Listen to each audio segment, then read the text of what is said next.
The relationship between the United States and Russia is, needless to say, a very important relationship, and it is marked by both shared interests and at times colliding and conflicting interests.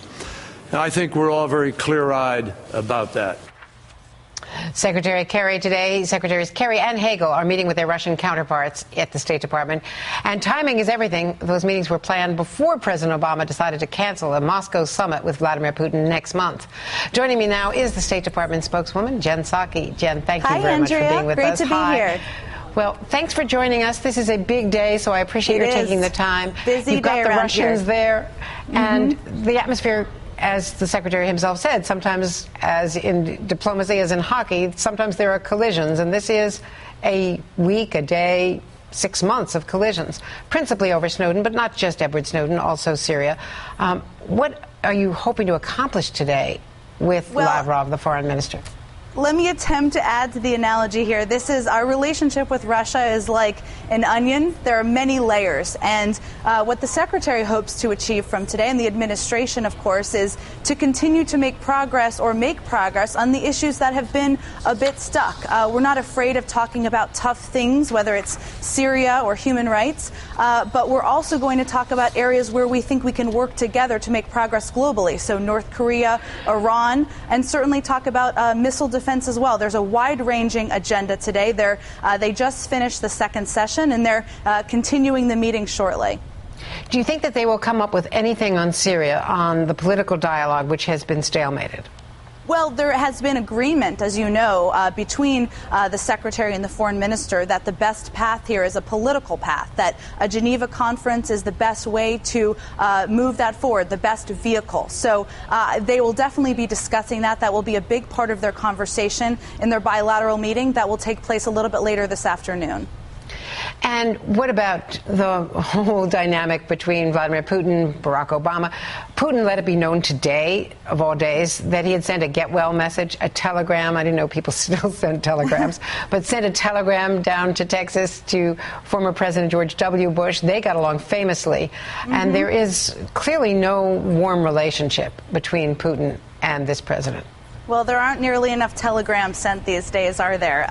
Look, I think the decision that the president made and that the White House made and the administration and Secretary Kerry all certainly supported was that we weren't at the point in our relationship with Russia right now where we could make significant progress to warrant a meeting between the presidents. But at the same time, we recognize the importance of our global relationship, the importance of continuing to talk about areas where we agree and areas where we disagree. That's exactly why Secretary Kerry and Foreign Minister Lavrov and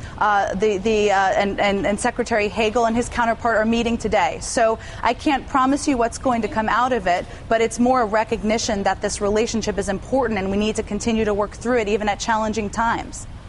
I wanted to ask you about embassy security. Overnight, a lot of people, all but the emergency people, were cleared out of the U.S. consulate in Lahore, Pakistan, and moved to Islamabad, which itself is hardly a safe place these days. There have been threat levels, and a travel warning was issued.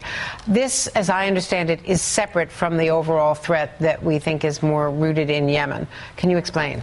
That is correct. Earlier this week, we, of course, put out a worldwide travel warning. We made an announcement about the temporary closure of several of our embassies, and we reduced our staff in our embassy in Yemen.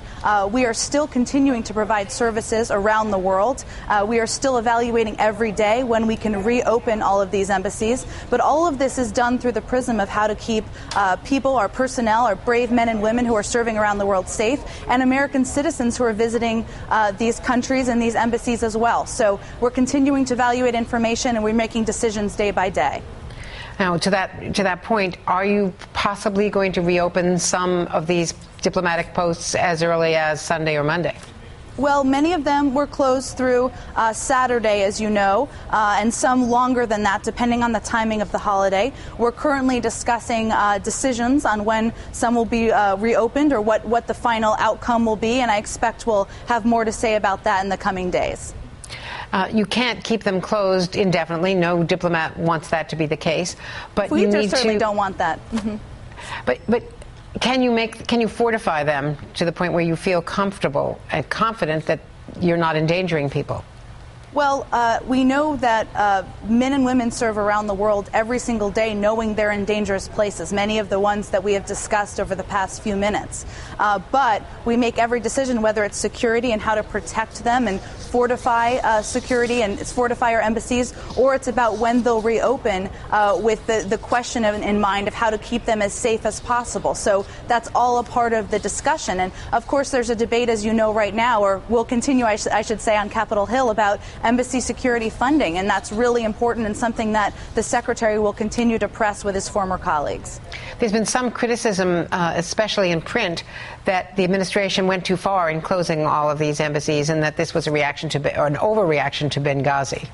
Well, I can assure anybody who has that concern, or anybody who's criticizing, that our bar here is how to keep the men and women who are serving safe around the world. And when there's a threat, when we have a concern, we take steps to address that, take steps to keep American citizens safe. And I think that's something that people around the world, and certainly American citizens, should feel confidence in. Jen Psaki, a busy day at the State Department. Thank you very much. Andrea. Very good to see you. Great to be here.